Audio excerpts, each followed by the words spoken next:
We are pleased to welcome you to the Newark Museum. This is one-on-one. In this case, is one-on-two. We are pleased to welcome Chandri and Athena Barat, the co-founder and director and creative director of the Barat Foundation, founded in 1997. Thanks for joining us at one-on-one here at the Newark Museum. Describe what the Barat Foundation is. The Barat Foundation is a not-for-profit arts education organization based here in Newark. Our mission is transforming lives and communities through the arts, and in particular, public art by the public. And founded because? I grew up with the foundation. It was really my parents who founded it, and it's been a vehicle for creativity in the family since. My mother would really be better to answer. Yeah. What was the genesis? In the late 80s, we had a life-changing incident, and that is my husband was diagnosed HIV positive. And back in 1989. Yeah, and so for those of us who remember how terrible that was, it was a curse and a death sentence. We went reeling from it for a number of years. We had a public food company that we founded. We made frozen tofu entrees. We were living a beautiful American dream of a life, and in a week, it was over. And we really had to reinvent ourselves and find where our real passion was. And for me, I went back to being a student in France at the Sorbonne and Political Science Institute.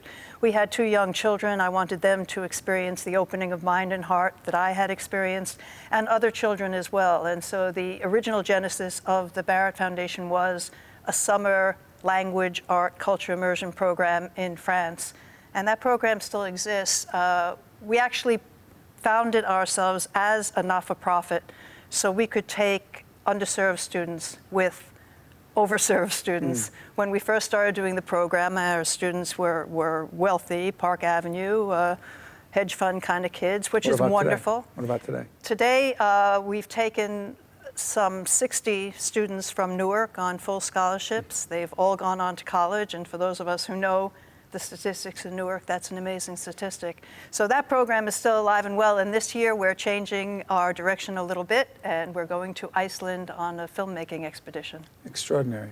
Let's talk about the young people involved in the program now. Jackie, what is it called? It's called the Piece Mural. Mm-hmm. It's a mural. It's a huge mural painted by 500 children from 14 different schools. Can you talk about this? Sure. As we said, we believe that art transforms lives and communities, and we have a real passion for collaborative public art, or as we say, public art by the public.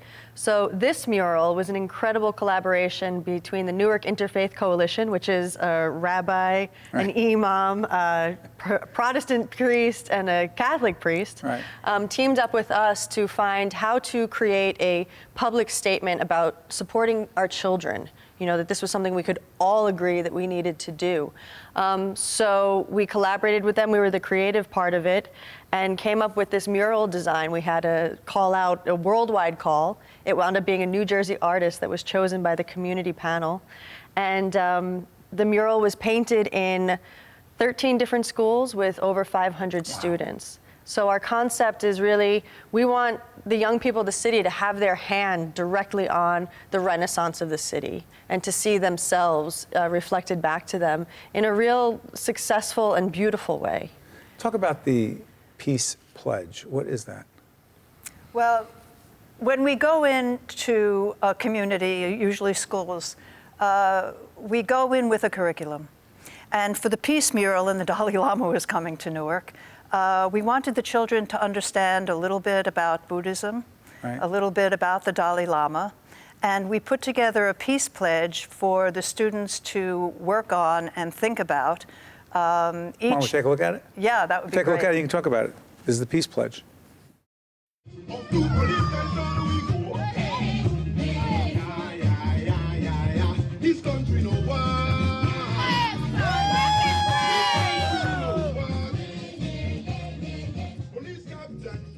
I, Nasir King. I, Erica Mejia. I, Burnett Curtis Grace. I, Daniel Mendez.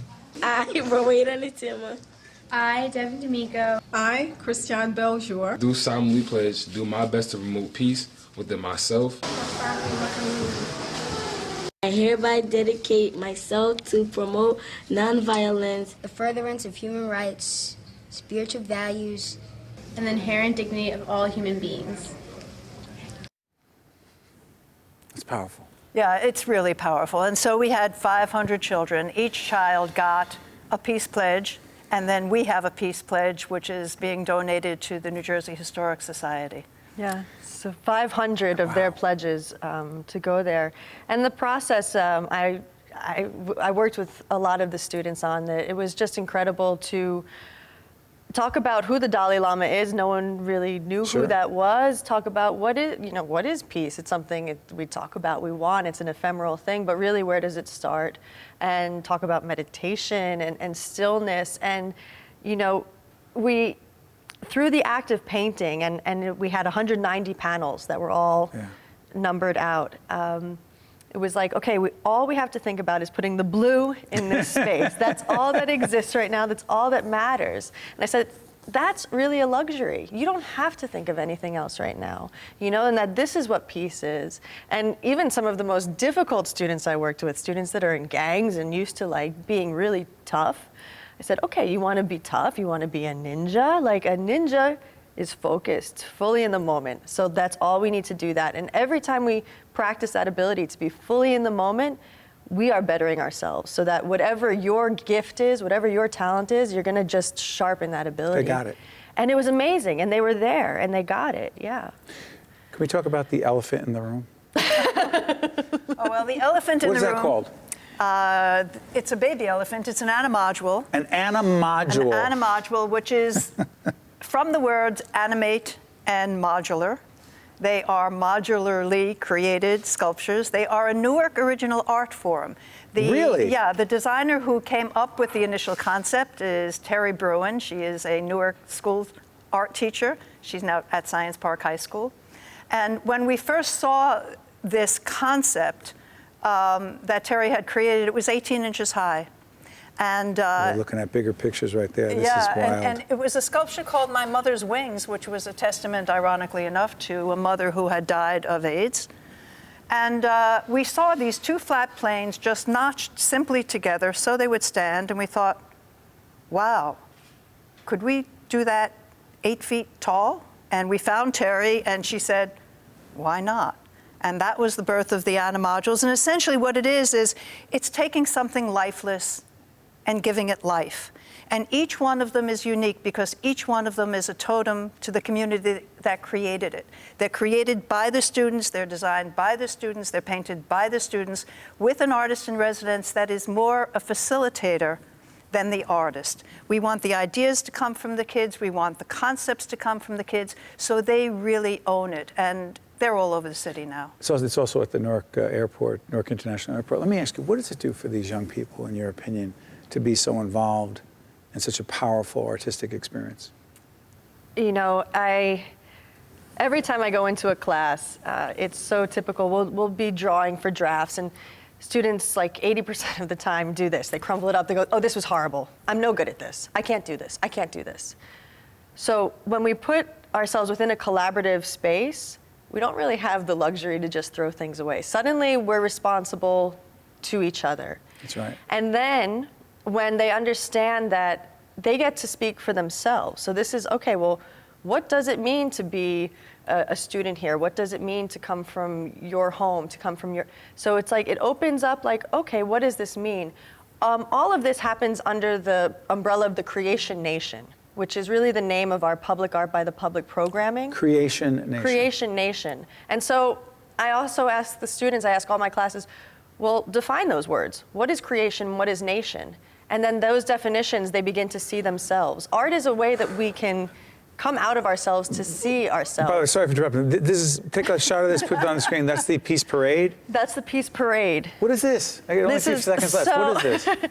So the parade is the Animodules coming together. It was, this concept that each Animodule is a totem to community. It's singular community, and then all those communities come together for a greater whole. So it's how can a student, an individual student who feels like underrepresented, they're not in the easiest reality, feel like they're part of something so great and so strong that they don't have to worry about ever being alone. And by the way, real quick before I let you go, but being part of something bigger, the 350th anniversary of Newark, you're part of that as well. Oh, we have the most exciting program. Real quick.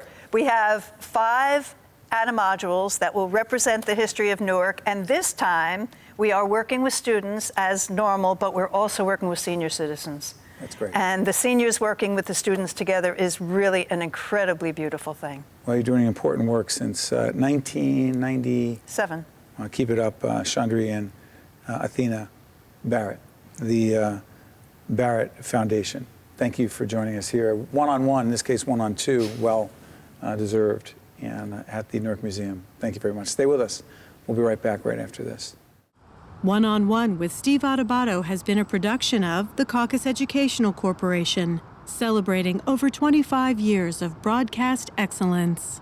And by the Newark Museum, in cooperation with NJTV and 13 for WNET. Funding for this special edition of One-on-One with Steve Adubato at Newark Museum has been provided by the New Jersey Education Association, Horizon Blue Cross Blue Shield of New Jersey, University Hospital, Johnson & Johnson, Prudential Financial's Global Communications Department, the Fidelco Group, and by the North Ward Center. Transportation provided by Airbrook Limousine, serving the metropolitan New York, New Jersey area.